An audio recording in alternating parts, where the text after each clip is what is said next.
Message কেন scene হলো না? রিপ্লাই কেন দিচ্ছ না? লেট করে কেন রিপ্লাই দিচ্ছ? কল দিলা না কেন? কল রিসিভ করলা না কেন?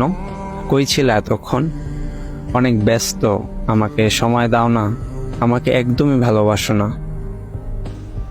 এই কথাগুলো তারাই বলে যারা সারাদিন অপেক্ষায় থাকে তার আপন মানুষটির জন্য। কিন্তু বেশিরভাগ ক্ষেত্রেই আপন মানুষটি এই কথাগুলো শুনে সিংহের মতো গর্জে ওঠে।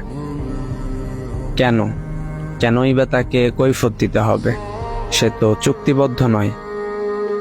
কিন্তু সেই আপনজনই জানতে পারে না কেন এত এত মানুষ থাকতে তার জন্য সে ছটফট করে।